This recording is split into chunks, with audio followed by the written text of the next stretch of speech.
like a monkey ready to be shot into space. Space monkey, ready to sacrifice himself. On va reprendre la différence boxe-taille kickboxing. On va parler juste de la mi-distance cette fois, parce que c'est là où il y a le plus de variations. À mi-distance en kick, je peux vraiment m'exprimer si jamais je suis meilleur que mon adversaire. J'ai les crochets, même mon Kawen, si j'ai qu'un genou. Là, si je suis meilleur, je vais lui mettre la pression et essayer de la déborder, pouvoir rentrer avec des uppercuts, des kicks, tout ce qui va bien.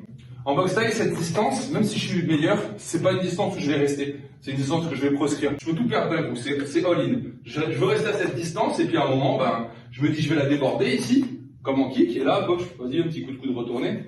Là, je prends un coup de retourné dans la tête. J'avance sur elle, je reste ici et fais le coude par-dessus, voilà. En ce coup là dans la tête, c'est fini. Bonne nuit les petits. À partir du moment voilà, où on est là, ça on l'avait vu, je vais pouvoir passer avec mes coudes. Donc là, je contrôle ses mains pour éviter l'anglaise, surtout pour éviter les coudes, et je vais tout de suite essayer de contrôler soit les bras, soit attraper la tête. Ok? Il y en a qui ont fait ce commentaire, qui ont dit qu'un gars en kick à cette distance-là, en anglaise, il se régalait. Mais là, je rentre, pareil, si je rentre des crochets, au moment où je rentre mon crochet, elle a juste à rentrer son coude, les coudes, elle n'a pas besoin de mettre d'énergie, un coude ça coupe ou ça m'explose en contre. Donc là, si jamais j'envoie un crochet ou si je vais travailler avec les coudes en kick à cette distance, forcément, face au coude, je vais perdre. Donc voilà, il faut tricoter. Il faut essayer de passer. Si je suis à l'intérieur, je peux mettre un coude, je mets un coude. Mais là, comme dit, c'est moi qui peux le prendre. Donc là, quand je l'ai, le mieux, c'est tout de suite. Je lance un slow avec ou je me casse.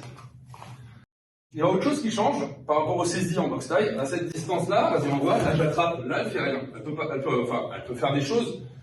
À cette distance-là, si j'attrape sa jambe, là, elle a juste à monter. Et voilà, et je peux rien faire. Je dis qu'ici, je vais pas pouvoir l'attraper comme ça. Je vais attraper sa taille avec cette main, et on voit, je vais me rapprocher d'elle. Et je vais m'envoyer tout de suite. Et là, ma jambe, elle traîne, elle tombe. Ok. Donc, encore un truc. On recule pas sur les coups de genoux. Si je recule ici, voilà, elle va m'attraper la tête, le coup d'après, je vais me faire défoncer. Si jamais elle envoie les genoux, si elle sait pas mettre les genoux, normalement, elle les met en perforant. Si elle sait pas les mettre et que je me suis baissé, je vais le prendre. Et si jamais elle m'a visé la tête, je vais le prendre en pleine tête. Donc sur un coup de genou, on a des coquilles en ferraille. Sur un coup de genou, j'avance. Là, j'envoie, et là, voilà. Désolé. Donc j'envoie le kick, je la fais pas tomber parce que je suis gentil. Je fais juste un petit coup comme ça va aller tout seul. Souvent, on voit des coups de genoux comme ça en boxe taille, alors que c'est ce coup de genou-là qui fait mal. Là, si elle m'envoie un coup de genou droit, voilà, et que moi, je fais un coup de genou de côté, c'est moi qui l'ai. Donc là, c'est vachement plus safe d'envoyer des coups de genou comme ça, quand je suis à mi-distance, en avançant vers elle. C'est le pas du cheval, c'est des hop, en fait, hop, kun. Donc vas-y, envoie.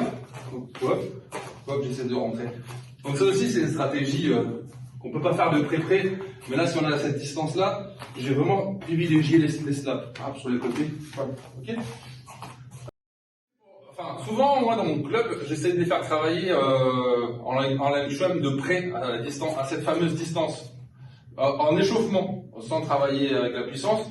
Donc voilà, essayer de travailler juste se assouplir et travailler là. Et ça permet au cas où on se retrouve dans cette distance de pas être pris au dépourvu, parce que c'est pas une distance qu'on peut travailler fort, sinon on se blesse. Fight Club. This was mine and Tyler's gift, our gift to the world.